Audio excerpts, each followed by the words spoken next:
How we doing, everybody? We are back. We're going to talk about Wonder Woman. We're going to talk about Red Sonja, and we are going to talk about the new launch of G.I. Joe right now.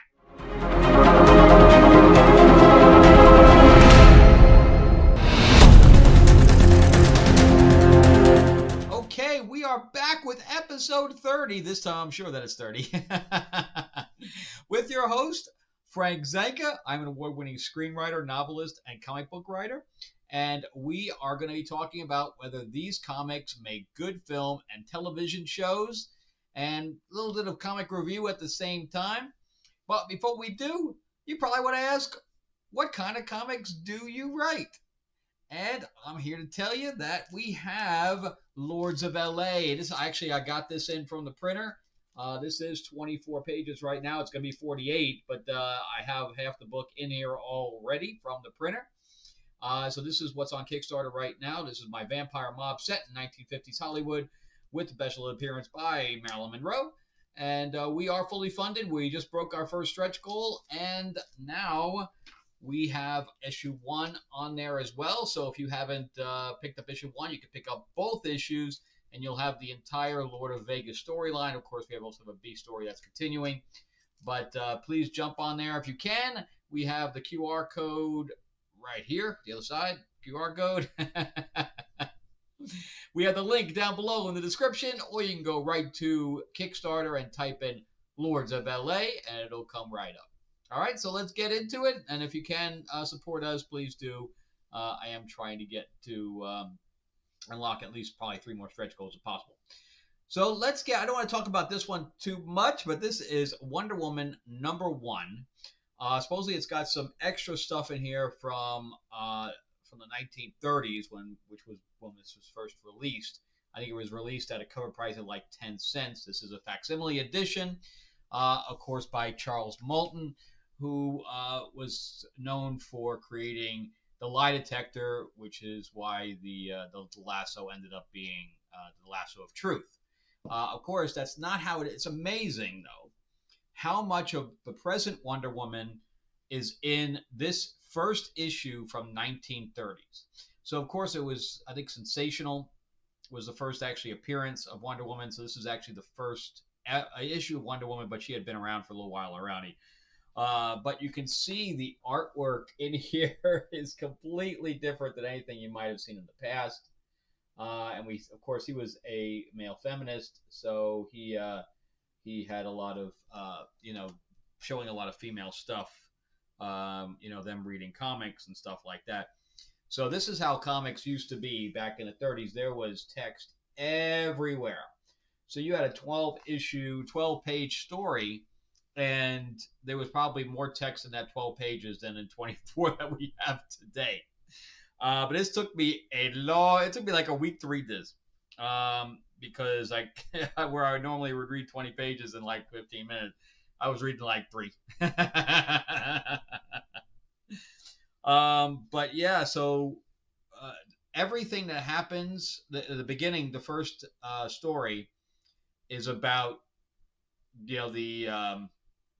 how the Amazons got onto Paradise Island, and, the creation of Wonder Woman from clay, and, them going where Steve Trevor, plane crashes, and that they had to go through the whole bullets and bracelets thing like they did in the TV show back in, the 70s. I think it was the 70s. Yeah, because 80s was like, it went into the 70s and 80s. I think it was 77 or 78. So all of that is in here. And it's pretty amazing how, she won the contest and went to Man's World and all this stuff. So all that origin story that still holds up today. Of course, they didn't do a lot of that in the Wonder Woman movie. They kind of skipped and glanced over that, which I know they wanted to just get to Man's World and just be done with it. But I kind of miss that Contest of Champions thing, which shows a lot about Diana's personality in there, where she hid her identity because her mother, was grooming her to be a queen and did not want her to go to Man's World because she would have no one to take over for her. I mean, they're immortal. I guess it really doesn't matter. But so anyway, we see all that, and see there's even the bullets and bracelets thing. And if you, I saw the docu, well, it was like a docudrama. I don't know what you would call it. It's a, it's a biopic.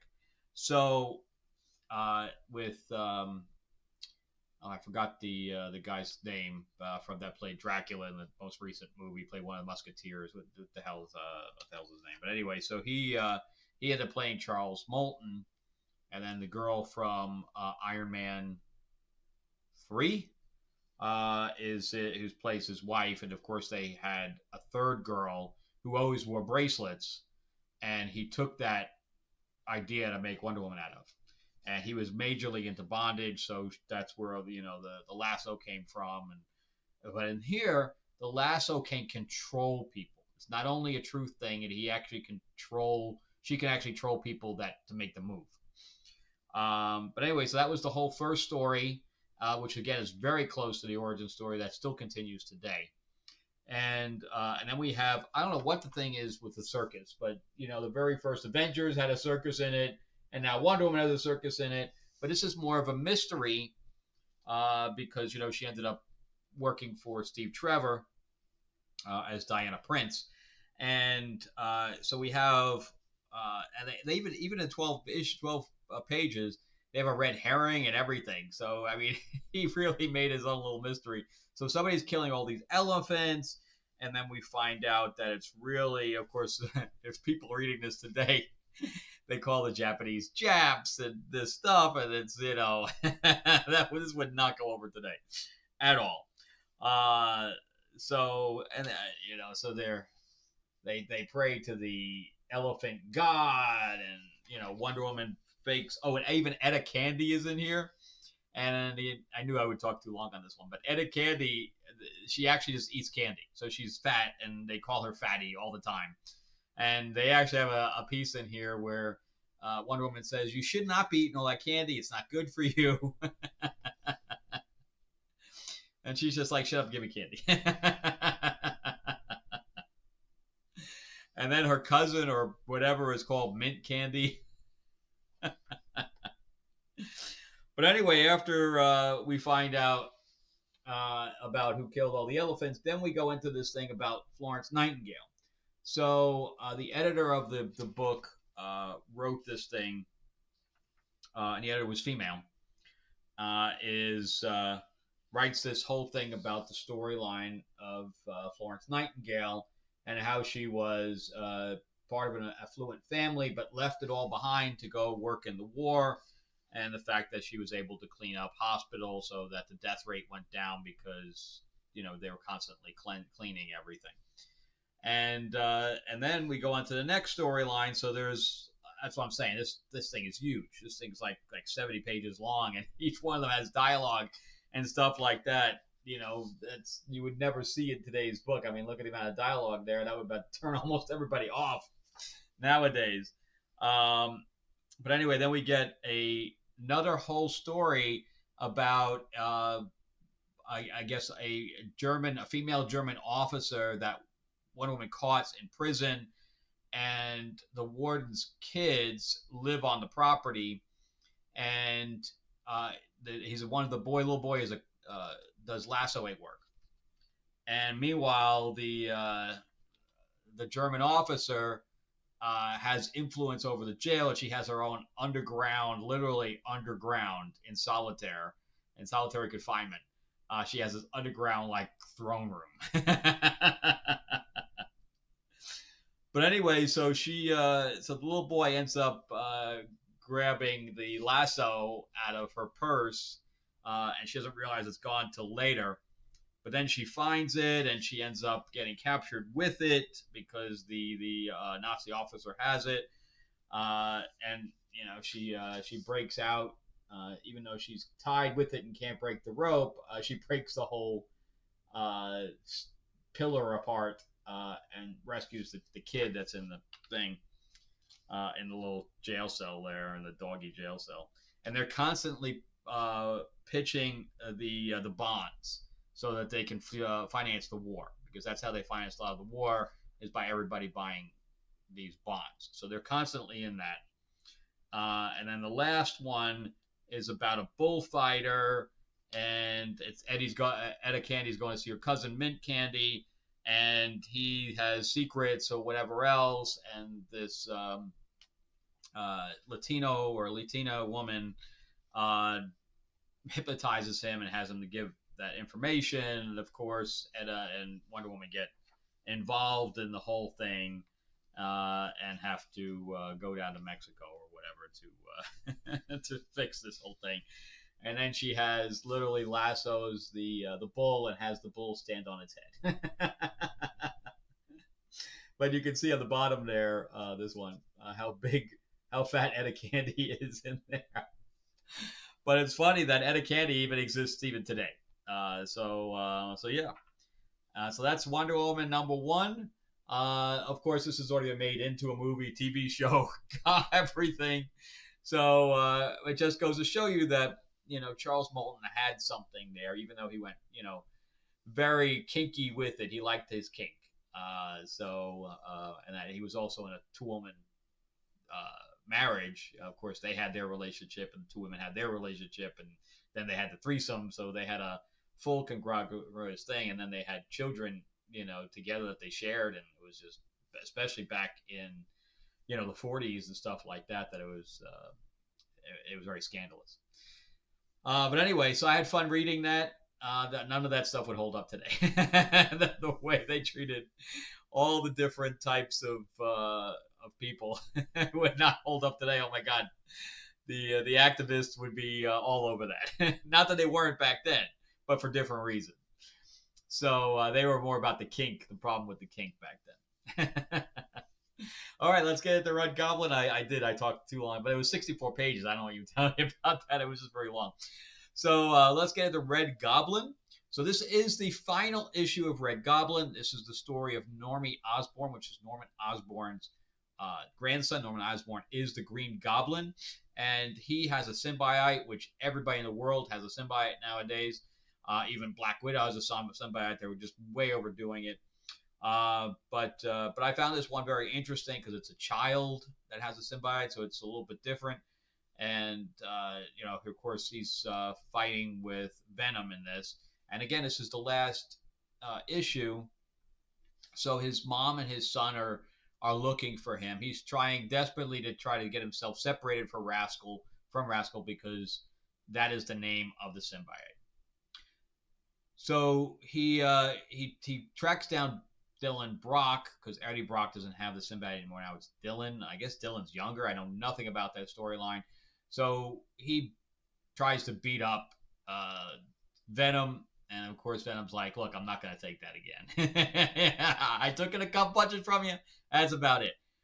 But then I think that he causes, Rascal ends up causing a problem on the bridge. I don't know how the problem happens, but there's like a disturbance on the bridge where a lot of people are in danger, and he and Venom go and save a whole bunch of people. And then he says, well, didn't this feel good? He said, yeah, but I can't live like this. And then he finally goes home, even though the mother and brother are with the cops. But here's all the stuff that happens on the bridge. And then, they rescue someone, and he says, no, just show them what you really look like, because you're scaring the kids, basically.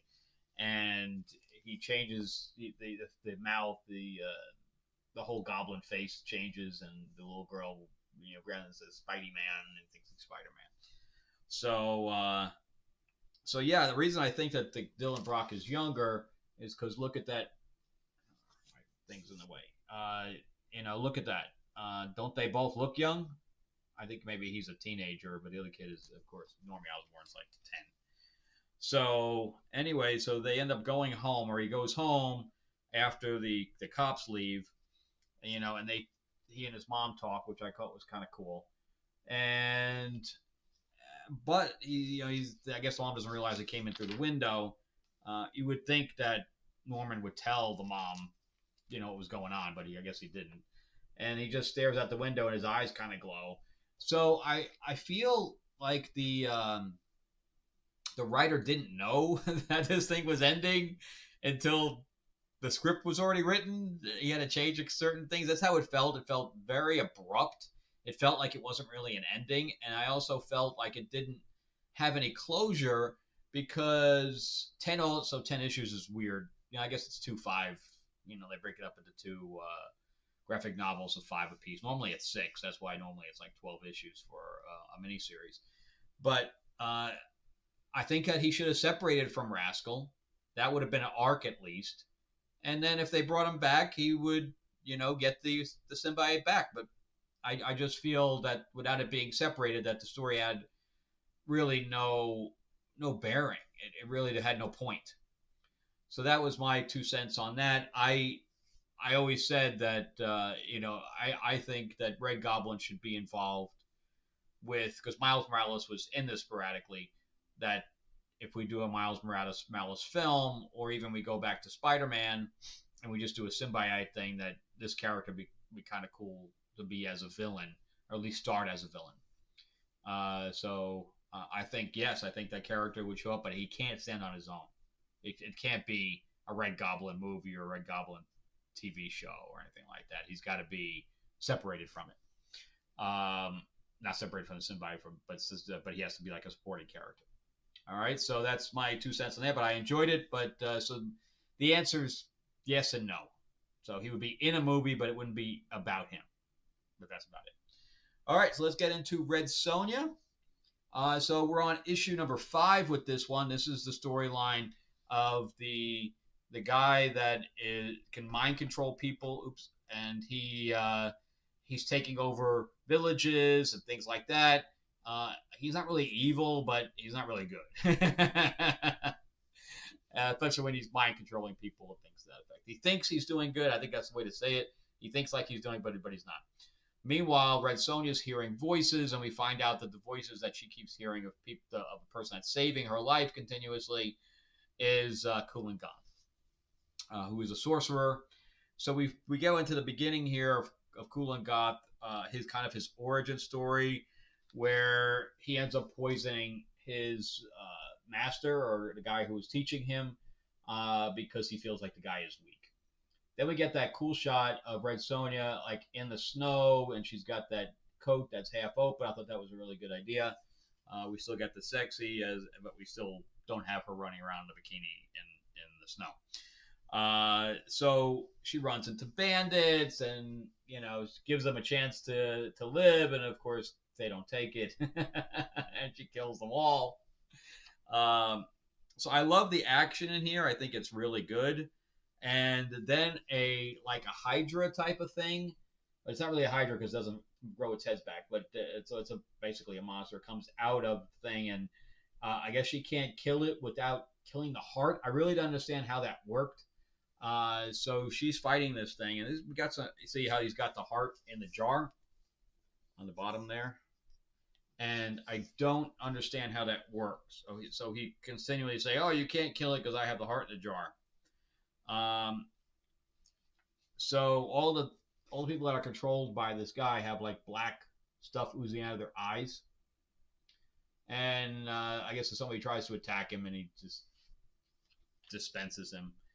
So, but then we go back to her fighting, which I thought was better. The monster, I think it's a really good splash page right there, and of course she's getting nowhere with it, and the guy holds up the jar. This is kind of cool. So he holds up the jar saying, ha ha ha, and, I'm covering it. So she just cuts his hand off and again grabs the jar. But this is the part I don't understand. So she feeds the heart to the actual monster, and the monster then, I guess, is no longer being controlled and just walks away. So somehow, whatever that heart was, I guess it wasn't its own heart. It was the heart of its previous master or something like that. And so she basically freed the monster and just walks away. So although this dialogue was kind of cool, I don't want to talk about this one too long either, but although this dialogue was kind of cool, so Kulan Gath is controlling that guy. That's why he has no irises, and all his dialogue is black. And he's like, oh, we have to cleanse this world because everybody is just engaging in eating and fornication, and drinking. And she's like, oh, that's awful. That is awful. We have to stop that. Uh, and then he goes, "What's the plan once we get to?" I guess they're trying to go to a sanctuary and go into this little tomb area, like a secret entrance that he knows about. And he goes, "What's the plan? We're just gonna run in through the front door and start fighting." She's like, "Well, that's what I normally do." He's like, "No, no, stealth, stealth." But again, I don't think she realizes this is Kulan Garth, because on the last thing he changed, and we saw him as Kulan Garth on the horse. But I think that was just for the reader. I don't think that she knows that. It was confusing. I think she should have put some dialogue in there. So anyway, so she's totally again. She's like, "Oh yeah, well the drinking and the fornication, you should just try it." So we get this cool panel in here. The artwork, I think, is, especially for a Red Sonja book for Dynamite, usually the artwork's really kind of dirt, and now it's been really decent since Thorne Grunberg has been doing the writing on it on this run. So they go into this castle. Everybody's having sex in there, and of course they don't like her being in there, so they attack her, and she dispenses with them all. And as she's about to go and open the secret passage, however, Kulan Gath, why is it got to be on the side? Kulan Gath stabs her through the back, and she ends up in the spirit world. So I thought that was kind of odd. I'm waiting to see where that goes, because that's interesting, but I don't know what's going on. How's she going to come back from a wound like that? I mean, he's got to magically heal her, I guess. I don't know. So anyway, I'm really enjoying what's going on with Red Sonja. There have been really good stuff in the past. Like the which waited. One of them, was very long. The run was extremely long, and then they had offshoots and stuff like that, which was the Child King one. I thought that one was really good, but this one is good as well. I really like it, and the artwork is far better than the other ones.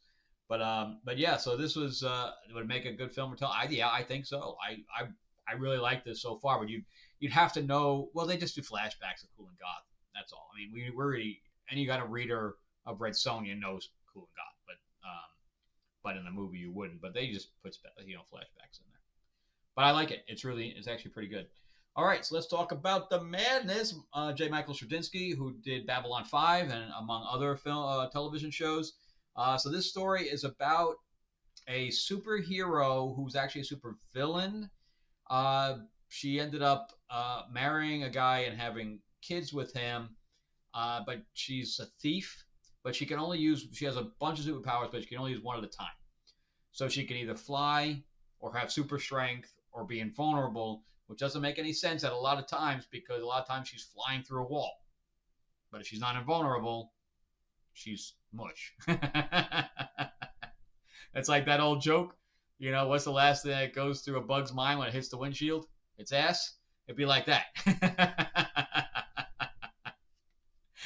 So they take some liberties, I gotta say. So a superhero is given orders to take her out.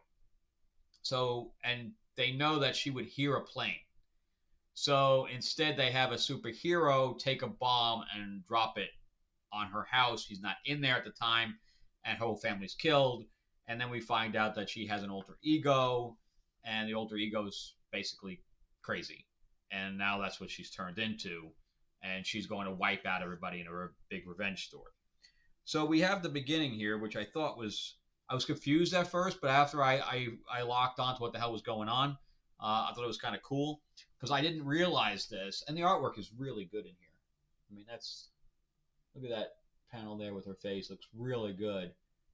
So we find out how she and her husband first met, and I guess he was an agent, and they end up being, fall in love with one another. But I never got that, because we didn't really get to see much of him in the first issue, but I didn't get to see the fact that he was clandestine in any way, shape, or form. And why didn't he take her in? How did that all work? Because originally he's here to take her in, and then he lets her go. So then if he marries her, I think I would love to see what the hell's going on there. But anyway, I guess this Wonder Woman looking character, was one of the people on the council that ordered her family being killed, and she's being protected by that Amazonian woman up top. And not that they're really good friends or anything like that, but she's going to protect her. She's like, I can't have you kill her right in front of me. I just can't do that. So they make a deal where if she lets her go, we get this really nice panel here of her just beating the shit out of her. And yeah, and here's her flying, and she looks like, oops, wrong one. And she's invulnerable too, So if anything, she should be able to use. She should just be invulnerable, period, and she can use the other powers like super strength and stuff like that. I think that's what they would have been cleaner. So anyway, she makes a deal with the Amazonian that she's going to let her go, but she has to tell Madness where all. I'm just going to call her Madness. Tell Madness where the other people are that she needs to get to. So that's the deal they make. But the other girl that looks like Wonder Woman there is just incorrigible. She doesn't want to shut her mouth. So she gives Madness the finger from as she leaves. Of course, she's got to be a coward. And the Amazonian says, "Yeah, I'm not going to let you do that." And she grabs her finger and rips it off. and then throws it into the not the sink, but the garbage disposal, so she can't sew it back on. So then we see their confrontation outside, or their communication anyway, and she lives up to her word, and they both do, and she leaves the other one alone. And that's pretty much where it ends, because the Amazonian woman basically goes to like a Paradise Island kind of thing, and through a portal, and that's the end of it. So it was very abrupt, the ending, but I think there's a lot of good stuff here. So yeah, I think like a little Netflix series would be kind of cool over something like this. So yeah, I'm gonna say yes so far. I think but for all I know, he wrote this thing because he's a showrunner. For all I know, he wrote this thing to be pitched, and maybe they said, let's do a comic first, because they knew he write comics and had the deal, and we'll see how it goes, because this is AWA. They're a small publisher. All right, so let's go into G.I. Joe. I was so looking forward to this book. I haven't collected a G.I. Joe book in forever. I am a big G.I. Joe fan. I know I stopped collecting it long ago when it started going off the rails, and I really thought they were going to reboot this with this one. But instead, they ended up doing 301, and it's by one of the previous writers, Larry Hama. And I haven't read anything prior to this, and I was so disappointed with this book. It is so bad. I mean, god-awful bad. So I had to do a catch-up, right? So we have a bunch of people, like we get introduction, to Duke and Hawk. Of course, I know who they are, right? They're the originals. And then I find out that Cobra Commander, okay, get it, and Destro and Baroness are no longer Cobra Command. They have a thing called Mars or something like that. I don't know. And then, of course, we have Serpentor, and then we have Wild Bill and Duke in the crashing plane, and a lot of the other Joes are in the back of the plane, and everybody else is on the island because they just found Cobra's headquarters. So in this very first issue, we're getting a infiltration of Cobra headquarters. We're just getting thrown into this. And then I learned too that Snake Eyes has like clones and stuff. One girl has his memories. I'm like, what is going on here? And then Storm Shadow is a Joe. I was very put off by any of this because none of this matched any of the stuff that I knew in the past.